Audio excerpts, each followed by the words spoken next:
پرسٹیٹک plant کی مانند ہوتی ہے، بڑی مفت خور ہوتی ہے، خود سے پروان نہیں چڑھتی بلکہ محبت تو آپ سے لپٹنے کو بےتاب رہتی ہے، اپنے پنجے آپ کی روح تک میں گاڑ لیتی ہے، اس کی تمام غذائیت اگر نچوڑ کر اپنے اندر داخل کر لے تب ہی وہ تر و تازہ رہتی ہے، جیتی ہے۔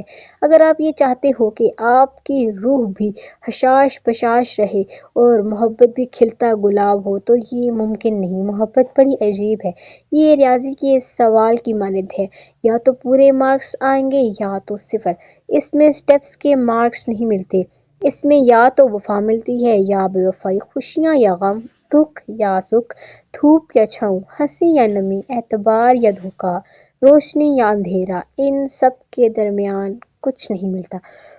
محبت دل کا سکون ہے یا روح کی بے چینی، محبت سمندر کی لہریں یا صحرا کی ریت، محبت گلاب کی نرماہٹ یا کیکٹس کے کانٹوں کی چبھن، اس کی ڈیفینیشن تو آج تک کوئی نہیں بتا سکا۔ محبت تو جوا ہے، یا تو سب پالو یا سب گوا دو، محبت کی صحیح کانسلیشن کوئی نہیں کر سکا۔ عشق تجربہ جو بھی کرتا ہے ہر بار مختلف ہی نتیجہ آتا ہے۔ کوئی ابھی وہ عشق کی تعریف بتاتی مگر نیلم ٹوک گئی۔ آپ کی یہ شاعرانہ باتیں میری سمجھ سے بالاتر ہیں۔ وہ دوبارہ لیٹ چکی تھی، ڈیفینیشن سننا چاہ رہی تھی تو معذرت میں اب یہ تو کہنے سے رہی کہ اب تم مجھ سے بالی ووڈ والی محبت میں محبوب ہی ڈرائیور نظر آنے لگا ہے، وہی خانساموں، وہی درزی، وہی کچرے والا، تو وہی بس بس۔ اچھا اگر آنکھیں بند کرنے سے کوئی بار بار نظر آئے تو؟ اس نے تو کو لمبا کھینچا، گول ہونٹ کیے۔ تو یہ کہ آپ نے اسے زیادہ ہی سر پر سوار کر لیا ہے، سائیکا نے کہا۔ اوہ تھینک گاڈ۔ وہ لمبی تشکرانہ سانس کھینچتی چادر اوڑھ کر لیٹ چکی تھی۔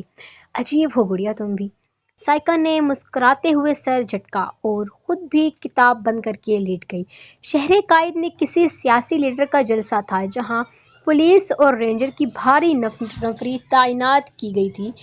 سیکیورٹی کے اس انتظام میں اے ایس پی آہل کا بھی ایک اہم کردار تھا، جو کہ جلسہ رات 3 ساڑھے 3 تک چلتا تھا تو وہ تقریباً فجر کے وقت ہی فارغ ہوا تھا۔ ابھی بھی اسے تھانے کا چکر لگانے جانا تھا۔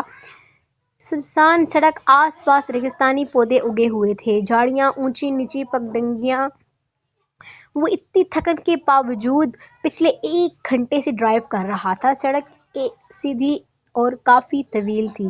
جب اسے دور سے ہی ایک جیپ کے پاس ایک گورا اونچا لمبا نوجوان گرے شرٹ اور سفید جینز میں کھڑا نظر آیا، اس کی جیپ جیسے ہی اس کے پاس سے گزری اس نے رکنے کا اشارہ کیا۔ وہ پولیس میں تھا، ٹریننگ بھی اچھی تھی، خطروں سے کھیلنا بھی جانتا تھا، گن بھی تھی اور اپنے اوپر مکمل اعتماد بھی۔ اسی اعتماد کی بنا پر وہ جیپ روک چکا تھا۔ السلام علیکم سر، نیلی آنکھوں والا شخص اس کی جانب جھکتے مصافحہ کرنے کے لیے ہاتھ بڑھاتے بولا۔ وعلیکم السلام، آہل نے شیڈز اتارتے کہا، البتہ ایک ہاتھ ایسے ہی اسٹیئرنگ پر دھرا تھا جس میں پہنی رسٹ واچ 5:20 بجا رہی تھی۔ سر آپ کی تھوڑی مدد درکار ہے، اگر آپ کو زحمت نہ ہو تو، ڈیک نے تھوڑی بلند آواز میں کہا۔ جی کیا مدد کر سکتا ہوں میں آپ کی؟ آہل کے دماغ میں ابھی بھی ڈیک کو لے کر خطرے کے سائرن بج رہے تھے۔ سر میری جیپ خراب ہو گئی ہے، اس میں چند کارٹن کے ڈبے ہیں، اگر میں وہ آپ کی جیپ میں منتقل کر دوں تو لوڈ کم ہونے سے شاید یہ سٹارٹ ہو جائے۔ مجھے بہت دور تک سفر کرنا ہے، اگر آپ مدد کر دیں تو احسان ہوگا آپ کا۔ وہ مسلسل مسکراتے ہوئے بول رہا تھا۔ پلیز سر، آہل نے اس کی سوچ کو غرق کرتے ہوئے کہا۔ اوکے بٹ ذرا جلدی کرنا، وہ باہر نکلتے کہہ رہا تھا مگر پولیس وردی میں ملبوس وہ کافی تھکا تھکا نظر آ رہا تھا۔ بہت شکریہ سر آپ کا، ڈیک کی بے انتہا ممنونیت پر کہنے پر وہ مسکرایا تھا، پھر اس نے کندھے پر ہاتھ رکھتے کہا، کوئی بات نہیں، ویسے بھی عوام کی خدمت کرنا ہمارا فرض ہے۔ دونوں کا انداز ایسا تھا کہ اگر کوئی ان کی بات چیت نہ سنے تو ان کو دوست یا آشنا سمجھے۔ ورینگلر کا دروازہ کھولا اور اندر بلیک کور سیٹ پر پڑے کارٹن میں سے ڈیک نے چند کارٹن بلیک چمچماتی کار میں ڈالے۔ زیادہ وزنی تو نہیں ہے؟ ڈیک نے پوچھا۔ ہا ہا ہا، بھائی پولیس والوں سے ایسے سوال پوچھتے شرم آنی چاہیے، بڑی سخت جانیں ہیں ہم۔ ایک اور رکھ دو اس کے اوپر۔ ڈیک بھی اس کی بات پر کہکا لگائے بغیر نہ رکھ سکا اور پھر ایک اور ڈبہ بھی رکھ دیا۔ خود بھی ایک ایک کر کے ورینگلر کو خالی کر دیا جبکہ آہل کی جیپ کے پہ سارا سامان منتقل کر رہا تھا۔ دونوں نے مل کر جیپ بھر دی تھی۔ ہے کیا اس میں؟ آہل نے آخری کارٹن رکھتے پھولتے سانسوں سے دریافت کرتے ہاتھ جھاڑتے ہوئے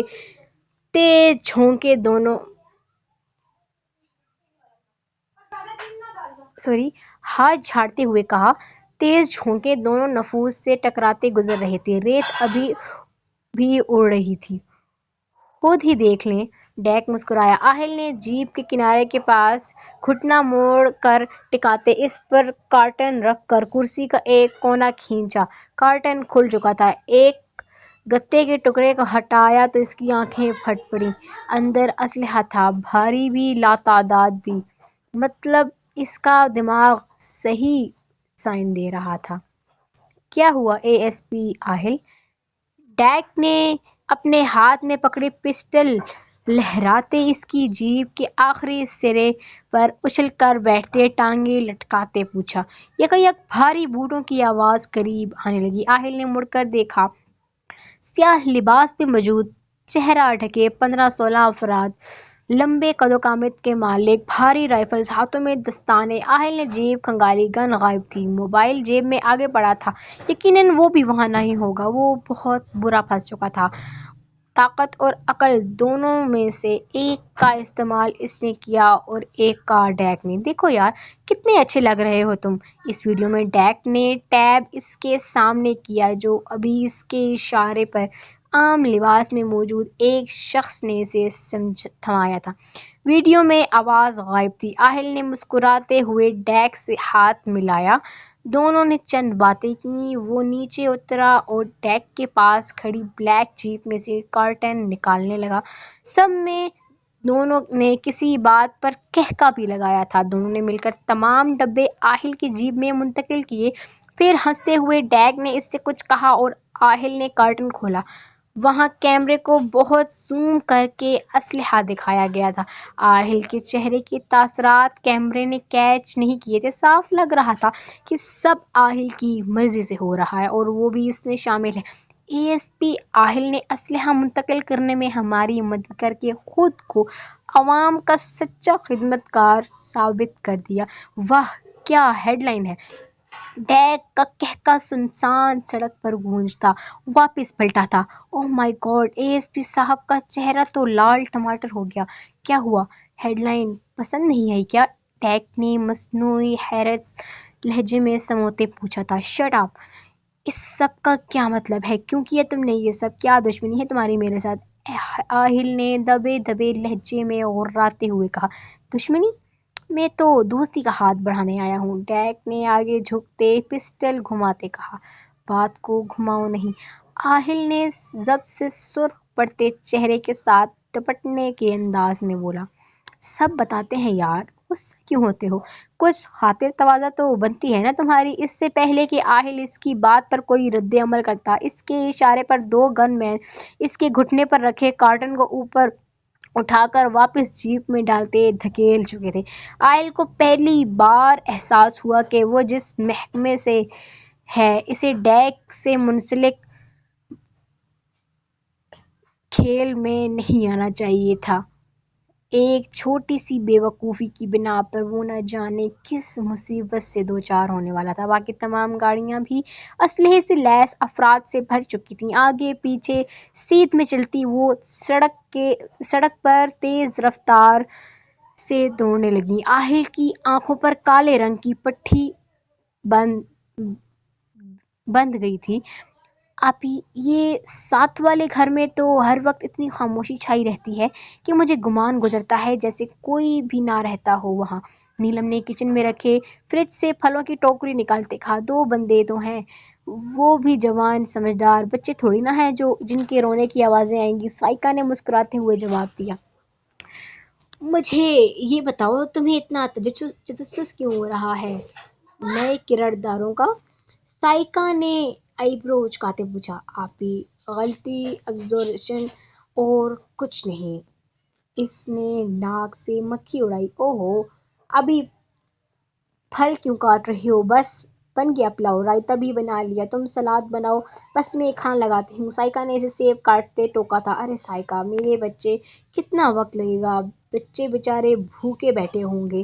کہا بھی تھا میں نے، جلدی ہاتھ چلا۔ دادو لاٹھی گھسیٹتے کچن میں داخل ہوتے شروع ہو چکی تھیں۔ دادو بس بن گیا، سائیکا نے دم پر رکھے پلاؤ کی نیچے آنچ کم کرتے ہوئے کہا۔ کون سے بچے دادو؟ یہ نیلم ابرار تھی۔ تجھ سے مطلب؟ دادو نہ جانے اس سے اب کس بات پر خفا تھیں دادو؟ نیلم چیخی۔ چپ کر، دادو نے جھٹکا تھا۔ میں نہیں بنا رہی کوئی سلاد۔ وہ پیر پٹکتی، یہ جا وہ جا، یہ سکھایا ہے تو نے؟ اور ابرار نے اسے جائے گی اگلے گھر تو ناک کٹوائے گی۔ دادو ہاتھ ہلا ہلا کر جذباتی انداز میں گویا ہوئی۔ ناک ہی نہیں، آپ کے ہاتھ پیر کان سب کٹواؤں گی اگلے پچھلے گھر جا کر۔ وہ دادو کو چڑھانے کے لیے بآواز بلند ڈرائنگ روم سے چیخ رہی تھی۔ کمبخت آ گیا ہے دم کے پرسوں آئے گا۔ جی جی دادو، بس آ گیا۔ نکال دے ایک ڈبے میں، دادو نے حکم دیا اور پھر باہر نکل گئیں۔ گھنٹی کی آواز بھی اسی وقت آنے لگی۔ بیٹا، بڑی زحمت دی تمہیں۔ دادو نے ٹائیگر کے ہاتھ سے خاکی رنگ کا لفافہ لیا جس میں ان کی دوائیں تھیں۔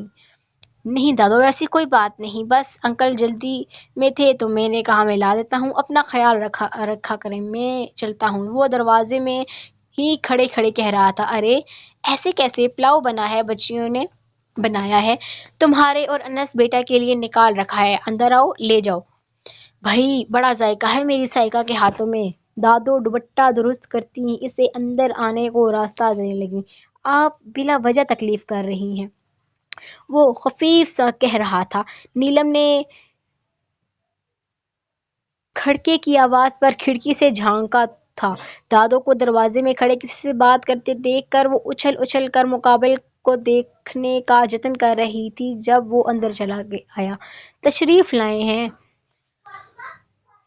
بلیک بیئر خود کلامی کے انداز میں کہتے اس نے سفید شرٹ پر جینز کی جیکٹ پہنی اور سلیوز رول کیے دادو سے بات کرتے ٹائیگر کو دیکھا۔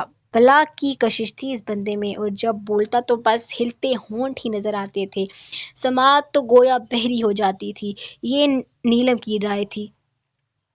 ببل چباتے اس کا غبارہ پھلاتے ہوئے اسے ہی دیکھ رہے تھے۔ اس نے نظروں کی تپش محسوس کر کے ہی شاید اوپر کی جانب دیکھا تھا جہاں وہ کھلی زلفیں لیے چنگم کے غبارے پھوڑتے اسے ہی ہلکے سبز کانچ میں سمائے کھڑی تھی۔ ٹائیگر کے گھورنے پر ڈٹائی سے ہاتھ ہلاتے ہیلو کا اشارہ دیا۔ اتنی گرم جوشی تھی اس کے انداز میں جیسے وہ اس کے مامے کا پتر ہو۔ ٹائیگر نے کلس کر سر جھٹکا اور پھر دادو کو دیکھا جو ایک سفید رنگ کا ڈبہ اسے پکڑا کر مسکراتے ہوئے کچھ کہہ رہی تھی۔ اس کے سر پر اونچے ہو کر پیار دینے لگیں، پھر جالی کے دروازے سے اندر چلی گئیں۔ نیلم نے کھڑکی میں چھوٹا سا گملہ اٹھا کر کانی آنکھ سے ٹائیگر کے سر کا نشانہ لیا۔ Sorry black beer. چیونگم کا غبارہ پھوڑتے اس نے گملہ چھوڑ دیا جسے کمال مہارت سے بغیر اوپر دیکھے ہی وہ کیچ کر چکا تھا۔ نیلم نے تو ہاتھ منہ پر رکھے حیرت سے اسے دیکھا۔ ٹائیگر کے ماتھے پر ان گنت سلوٹیں ابھری تھیں۔ گملے کو پوری قوت سے زمین پر دے مارا۔ اتنی شدید آواز تھی کہ دوسری منزل پر موجود کھڑکی میں کھڑی نیلم نے بے اختیار کانوں پر ہاتھ رکھے، آنکھیں میچ لیں، اور جب ان گھنیری پلکوں کا آنچل اٹھا تو سامنے سرد تاثرات لیے کھڑے ٹائیگر نے جانے آنکھوں میں اسے کیا باور کروایا تھا کہ پل بھر پہلے کی شوخی اب بالکل مفقود ہو کر رہ گئی۔ پھر وہ رکا نہیں، ٹانگ سے دروازہ کھولتے وہ آندھی طوفان کی طرح باہر نکلا اور دروازے اس سے بھی زیادہ زور سے بند کیے تھے۔ ہائے، یہ آواز کیسی تھی؟ جتنے میں دادو منہ پر ہاتھ رکھ کے ہانپتے ہوئے گراج میں آئیں۔ وہ جا چکا تھا، اوپر کھڑکی کے پردے بھی برابر ہو چکے تھے۔ کیا ہوا ہے آہل کو کھانے پر کیوں نہیں آ رہا؟ اسرار صاحب نے بیگم سے پوچھا۔ تمام افراد نیچے چٹائی بچھائے رات کے کھانے کے لیے بیٹھے تھے، مگر آہل نہ دوپہر میں آیا نہ ہی اب رات کو کھانے میں۔ پتہ نہیں کیا ہو گیا ہے میرے بچے کو، ایک تو نوکری ایسی ہے، کل رات پوری لگا کر آیا، ان منحوسوں کے جلسے ہی ختم نہیں ہوتے۔ اتنا کہا تھا میں نے کہ مت بھرتی کرائیں پولیس میں، ہم غریب ہی اچھے ہیں۔ افسر بنانے کا ارادہ تھا، بھگتیں اب۔ روز کوئی نہ کوئی مسئلہ کھڑا ہوتا ہے۔ مجھے لگتا ہے ٹینشن بہت لینے لگا ہے میرا بچہ۔ وہ ان کی پلیٹ میں دال نکالتے کہہ رہی تھی۔ اچھا فیصلہ ہے اس کا، باپ کا خیال کیا۔ کھیلنے کودنے کے دنوں میں دن رات پڑھائی کی، اپنی تعلیم مکمل کی، اب تو صحیح وقت آیا ہے پھل حاصل کرنے کا۔ کب تک یہ 3 کمرے کی کرائے کے مکان میں زندگی گزاریں گے؟ وہ افسردگی سے کہہ گئے۔ اللہ کا شکر کریں، کم کھائیں حلال کھائیں۔ بیگم کو ان کا غربت کا رونا برا لگا تھا۔ ہاں تو وہ کون سا حرام کما رہا ہے؟ اسرار صاحب کی بات دسترخوان تک آتے آہل کے کانوں میں بھی پڑ چکی تھی۔ اسے کچھ دیر پہلے ایمن اور عائشہ زبردستی اٹھا کر لائی تھیں۔ آؤ بیٹا کھانا کھاؤ، چلو بڑے بھائی کے ساتھ بیٹھ جاؤ۔ شاباش، ماں نے پیار سے کہا تو وہ پھیکا سا مسکراتا ریان کے ساتھ آ بیٹھا، ورنہ حلال لفظ اب تک اس کے کانوں میں گونج رہا تھا۔ کیا ہوا، کوئی پریشانی ہے آہل؟ انہوں نے 2-3 منٹ تک بھی اسے پلیٹ میں کچھ نہ نکالتے دیکھ پوچھا تھا۔ نہیں بابا، وہ پلیٹ تھامتے سالن نکالنے لگا۔ پھر آج اپنے چاچو کی طرف کیوں نہیں گئے؟ چھوٹی بہنوں کو بھی لے جاتے، آج تو آف تھا نا تمہارا؟ بس تھکا ہوا تھا بابا، پھر کسی دن لے جاؤں گا۔ وہ ٹال گیا۔ آہل کی ماں نے چچا کے ذکر پر کڑوا بادام نگلا تھا۔ وہ ہمیشہ سے ہی آہل اور اپنی بیٹیوں کا ابرار صاحب کے گھر جانا پسند نہیں کرتی تھی۔ بیٹے کے رنگ ڈھنگ سے تو تقریباً دونوں خاندان ہی آگاہ تھے، مگر بہرحال کھلے الفاظ میں ابھی تک یہ معاملہ سامنے نہیں لایا گیا تھا۔ عالیہ بیگم کو نیلم کے غیر معمولی حسن سے ایک عجیب سی وحشت ہوتی تھی۔ انہیں وہ لڑکی نہ جانے کیوں تباہیوں کا بربادیوں کا سامان نظر آتی تھی۔ کمرے میں ایک بلب تھا، وہ پیلی روشنی بکھیرتا آنکھوں کو ناگوار گزر رہا تھا، مگر وہ دونوں بڑے ڈبوں سے بھرے اس کمرے میں مطمئن نظر آ رہے تھے اور اپنے کام میں مصروف تھے۔ انس، اوپر والے ڈبوں میں نہیں ہے یار، ان کو ایک طرف رکھ دو۔ اس کے کہنے پر انس نے تیزی سے چند ڈبے اٹھا کر ایک طرف رکھے، پھر قطار در قطار مینار کی طرح کھڑے ڈبوں میں سے ایک کھول کر دیکھا اور پھر نیچے زمین پر رکھ دیا۔ یہ تو بہت بھرا ہوا ہے، یقیناً سب میں بھی ہیروئن ہے کیا؟ انس گھٹنے کے بل بیٹھ کر پاؤڈر کی ہتھیلیاں نکالتے انہیں چیک کرتے کہہ رہا تھا۔ ٹائیگر نے کوئی جواب نہیں دیا، وہ مینار کی طرح کھڑے ڈبوں پر چسپیاں نمبرز چیک کرنے میں مصروف تھا۔ پھر 3-4 کارٹن اٹھا کر کمرے کے وسط میں رکھے اور 5واں کارٹن کھولا، جس میں پلاسٹک شیٹ کے اندر پتھر کی صورت کوکین پڑی تھی۔ اس کے چہرے پر بلا کی سنجیدگی طاری ہو گئی۔ نہیں، ساری ہیروئن نہیں ہے، کوکین بھی ہے، مہنگا ترین نشہ، اس کی اسمگلنگ سے تو دن دگنی رات چگنی کمائی ہو۔ ٹائیگر کی بات پر ہیروئن کو سونگھتا انس اس کے پاس آ کھڑا ہوا۔ اور یہ سرف کے نیلے پیکٹ والے ڈبوں میں کیا ہے؟ انس نے پوچھا۔ اس میں نشہ آور گولیاں ہیں، جو زیادہ تر کیفیٹیریا میں چائے اور کولڈ ڈرنکس میں ڈال کر اسٹوڈنٹس کو پیش کی جاتی ہیں تاکہ ان کو نشے کا عادی بنایا جا سکے۔ واہ، اس کام میں تو کمائی ہی کمائی ہے، انس نے تبصرہ کرتے ایک نیلا پیکٹ کھولا۔ انس، ان کاموں کا وقت نہیں ہے ابھی، تم اپنے یہ تجربے بعد میں کر لینا، پہلے سارے کارٹن باندھو اور انہیں پہنچانے کا کام مکمل کرو، مجھے بھی آدھے گھنٹے کے اندر اندر نکلنا ہے۔ ٹائیگر اٹھتے ہوئے بولا، اور ہاں، کوئی غلطی نہ ہو، شک نہ کر گزرے کوئی، کسی کو بھی ڈبوں میں کیا ہے اس بات کا ذرا سا بھی شک نہیں ہونا چاہیے، اور ہم یہاں کس مقصد سے رہ رہے ہیں۔ وہ تنبیہ کرنے والے انداز میں انگلی اٹھا کر بولا، ریلیکس سرکار، کام ہو جائے گا۔ انس مطمئن سا بولا، آر یو شور؟ جی 100% گڈ۔ ٹائیگر اس کمرے سے نکل کر اب دوسرے کمرے میں آ چکا تھا، جہاں چھوٹی سی لکڑی کی الماری اور ایک میٹرس، 2 کرسیاں، ایک بڑی میز جس کے اوپر چھوٹا سا لیمپ پڑا تھا، اور ایک باسکٹ میں کافی سارے چارٹس اور مارکرز تھے۔ چلو بھائی، اس کو پھر سے دورہ پڑ گیا، پچھلے 5 سال سے ایک ہی جملہ، بھائی اگر اتنا دم ہے تو آئے پکڑے میرا گریبان، گیدڑ کی اولاد۔ ایماز نے سفید A4 سائز کا پیپر مروڑ کر سامنے پڑی چھوٹی سی خالی روم باسکٹ میں پھینک دیا۔ اس کاغذ پر لال موٹے مارکر سے وہی تحریر تھی جو پچھلے 5 سالوں سے پڑھتا آ رہا تھا وہ۔ اب تو اسے یہ جملے بھی حفظ ہو چکے تھے، میں آ رہا ہوں منہاج الضحاک، اپنے ماں باپ کے خون کا ایک ایک قطرہ تمہارے جسم سے وصول کرنے، تمہاری موت۔ وہ اپنے روم میں ڈریسنگ ٹیبل کے سامنے کھڑا ٹائی کی نوٹ لگا رہا تھا جب ڈیک یہ خط لے کر پہنچا۔ سر، یہ خط کون پہنچا رہا ہے؟ اس کا پتہ کیسے لگایا جا سکتا ہے؟